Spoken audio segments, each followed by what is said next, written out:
Okay, so what I was hoping to be able to do, this is exciting for me to be able to talk about the stories behind my artwork. Oftentimes I let the artwork just speak for itself, and sometimes the titles add a little bit. But I really have a lot going on in my mind when I'm making the work, and I wanted to talk a little bit about that. I kind of came to art from a classical education in art. I studied at the University of Michigan and then later at the California College of Arts. And over this last month, as I was kind of cleaning out and deciding which paintings to paint over and everything, I realized I didn't really find my voice as an artist until about 5 years ago. And I was still making work that was assignments in school, and I had a lot of technical training in painting. And I'm glad I got that technical training, but it wasn't until about 2005 when I realized I wanted to make work about, first I was really focused on making work about my identity and how experimenting with how I portrayed myself to the world. And then I kind of shifted to making work that was about my environment and about how humans interact with their environment. A pretty big change in my life was when I started to paint landscapes of urban detritus in Detroit. And I became really interested in what humans leave behind and like our recent ruins of our culture. And when I moved to Oakland and to the Bay Area to pursue my master's degree, my work became more and more about the environment. I kind of realized my reason for being an artist is because I'm interested in the landscape, but not in the pristine landscape, but in the ways that our contemporary landscape perseveres despite its abuse. And I've kind of, so for many years I made paintings that were about like the weeds that sprout up in abandoned houses and all that kind of stuff. And over the past few years, it started to shift towards a little bit still looking to our past, looking to our recent past, but also kind of imagining possible futures for our landscape and possible landscapes that we haven't discovered yet. And when I began to plan the body of work for the Life Expressions of Living show, I wanted to think about the concept of undiscovered life and environments that it might exist in. And this piece, the centerpiece, is called Evidence of a Previous Expedition. And my idea for this came, I have a lot of, I kind of grew up in a home where the only TV we were allowed to watch was PBS and Star Trek. So I have a lot of like science fiction upbringing.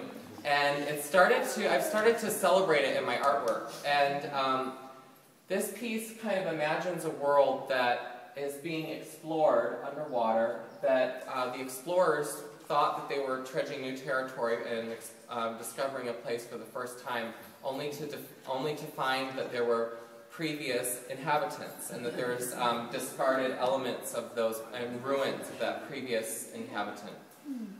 This work is kind of started as a series of sketches, and while I'm coming up with my ideas, I use my own photographs and I use found photographs, and I spend a while drawing before I take it to the canvas. And all this time I'm drawing from, I spend a lot of time while I'm painting listening to science fiction podcasts. There's one that I really love called The Escape Pod, and it has just like short stories and artists reading short stories about different worlds. And so in the past year and a half, when I made that part of my studio practice of listening to stories as I paint, the stories, I start to create stories for my own work. And so this work in the center actually was not the first part of this installation. The first part was the series of small square works that you see around. And I wanted to talk a little bit about how those are made, because this painting in the middle is a pretty straightforward acrylic painting on canvas. But the paintings on the outside are a combination of collage and painting and cut paper. So what I'm doing is instead of painting the entire image just on one surface, I'm starting by making what I call patternscapes on found paper. I just will paint a whole sheet of paper with like dots or a whole sheet of paper with dashes. And I'm really exploring the marks I can make with my brush and exploring texture and exploring color combinations. And they do come from the representational painting. For example, I might find I'm really interested in the way the stalactites stand out against the purple water behind them. And I'll make a whole cut paper piece that's kind of exploring that and more of it with abstract language.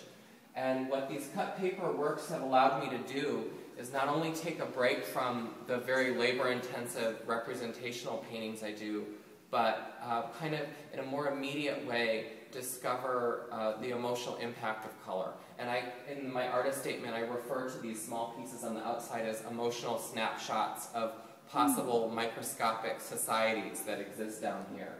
And one thing I wanted to comment on is, in retrospect, I would do differently. The way I titled these is kind of confusing. I titled all the small squares one thing, and those are those are an oxygen-free lifestyle. So those are all kind of creatures I imagine that might be able to live in liquid in an oxygen-free environment. And then the larger pieces are called A Variety of New Ways to Reproduce. And so what I'm picturing is happening, a little bit of my story background, is that these snakes that are coming down into the cave that are illuminating the cave are taking snapshots of very small life forms that are mating and interacting with each other, and these cut paper pieces kind of are vignettes of their life. And this is the life that already exists in a place that we're exploring. And the cut paper pieces, I hope, kind of interact with the painting, and the whole idea that I began to think about, this painting's first started, like I knew I wanted to try making an underwater cave, but then I was like, it doesn't have enough. It's not interesting enough. I want to add some broken wine glasses. I want to add a hanging ceiling fan. And then I began to think about, well, what am I really saying by combining discarded human elements that I photographed from homes in New Orleans, and photographed in Detroit, and photographed in Oakland, all the different places I photographed trash. And I'm like, what am I really saying by putting them in this pristine underwater cave? And I really began to think about all the times in history that humans have colonized a new world thinking that they're the first people to arrive there, only to find ruins of a previous existence. And I imagined, while watching the Science Channel and hearing that there's this possibility for underwater life on Saturn's moon of Titan, in this liquid under this ice, I began to think about, what if we drilled through this ice and sent down probing snakes, and we found that we weren't even the first people to discover it? How weird would that be? So that was kind of my whole story behind it. And I'll leave you with this, the beginning of my artist statement. I wrote like kind of a little imaginary narrative that sets the stage for this work. Today is the day our bioluminescent probes drill through the ice and bedrock to the caves below. Our infrared imagery is showing the possibility for life. These submerged lovelies are living without oxygen.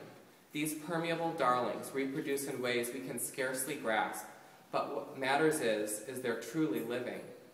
As we slithered and probed with the help of our light snakes, we discovered, as so many colonists discover, that we were not the first to probe these depths. A garden of broken glass shards came in and out of view as we wavered between excitation and confusion. So I'll leave you with that.